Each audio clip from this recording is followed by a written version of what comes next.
Bonjour madame, j'espère que vous allez bien. Aujourd'hui, moi, Clécinia Samine, avec ma collègue Talib Nedia, on va présenter un exposé sur le système d'approvisionnement. Voici le plan qu'on a utilisé, l'introduction, le cadre réglementaire et législatif, les sources d'approvisionnement, gestion des stocks en pharmacie d'officine, défis et enjeux de l'approvisionnement et enfin la conclusion. Je commence par l'introduction. Le système d'approvisionnement est un processus global comprenant de nombreuses étapes. L'estimation des besoins, la sélection des fournisseurs, la sélection des méthodes et conditions d'achat, la réception des commandes et la gestion des stocks. Pour garantir l'efficience de tout système d'approvisionnement, des procédures d'assurance qualité spécifiques à chacune de ces étapes sont nécessaires. Le système d'approvisionnement en produits pharmaceutiques est à la base de toute gestion pharmaceutique. On passe au cadre réglementaire et législatif. On a l'autorisation de mise sur le marché, l'AMM. Avant qu'un médicament ne puisse être commercialisé, il doit obtenir une AMM délivrée par une autorité compétente, comme l'Agence européenne de médicaments en Europe ou Food and Drug Administration aux États-Unis. L'AMM garantit que le médicament a été évalué pour sa sécurité, son efficacité et sa qualité. On a aussi les bonnes pratiques de distribution. Les pharmacies doivent respecter les BPD qui incluent des normes pour le stockage, le transport et la distribution des médicaments. Cela inclut des exigences sur les conditions de température, d'humidité et de sécurité pour assurer la qualité des produits.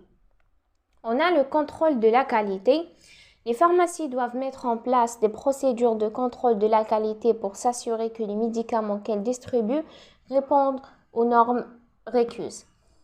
Des tests peuvent être effectués pour vérifier l'intégrité et la conformité des produits. On a aussi la pharmacovigilance.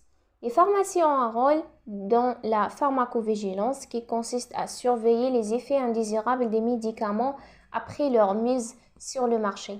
Elles doivent signaler tout effet indésirable suspecté aux autorités compétentes.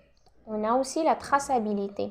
Les pharmacies doivent maintenir des systèmes de traçabilité pour suivre l'origine des produits pharmaceutiques. Cela permet de gérer les rappels de produits et s'assurer la transparence dans la chaîne d'approvisionnement. Maintenant, on va voir les sources d'approvisionnement.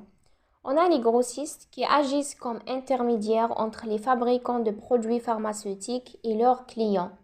En commandant de grandes quantités de produits, ils bénéficient de rabais importants, ce qui leur permet de proposer des prix d'achat plus compétitifs que ceux des fabricants.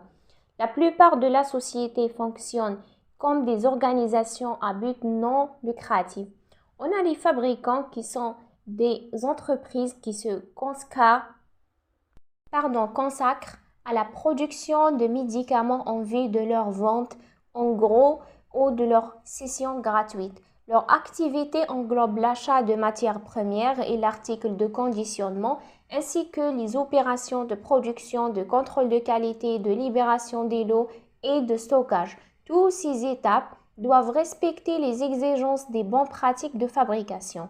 On a les agents locaux ou revendeurs jouent un rôle clé dans la représentation des exportateurs et des fabricants étrangers dans les pays en développement.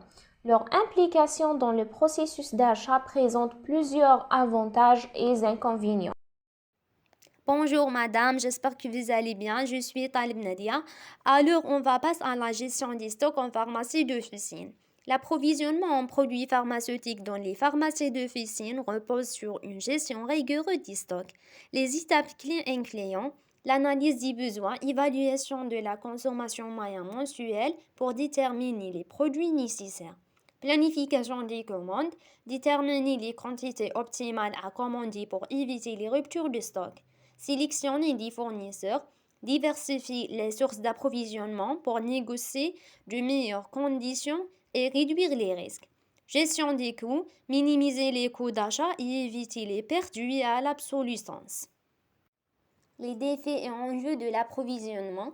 Les défis de l'approvisionnement en produits pharmaceutiques en pharmacie d'officine incluent principalement rupture d'approvisionnement de plus en plus fréquente depuis 2008, elle affectant la continuité du traitement des patients, nécessitant des alternatives rapides, traçabilité et qualité. Le respect des normes de traçabilité et de contrôle qualité est essentiel pour garantir la sécurité des médicaments. Logistique complexe, la gestion efficace des stocks et la réponse rapide à la demande sont cruciales, surtout en période de crise sanitaire, comme l'a montré la pandémie de Covid-19. Les enjeux de l'approvisionnement, continuité des services, assurer un approvisionnement ininterrompu pour répondre aux besoins des patients, les coûts, optimiser les coûts d'achat pour maintenir la rentabilité tout en garantissant la qualité.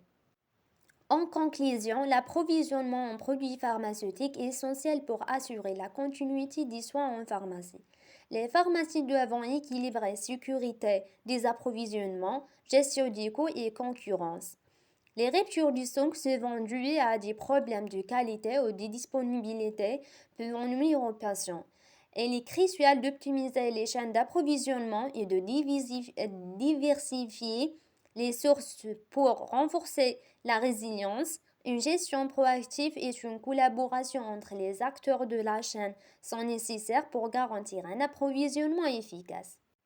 Et voici des sources qu'on a utilisées et merci pour votre attention.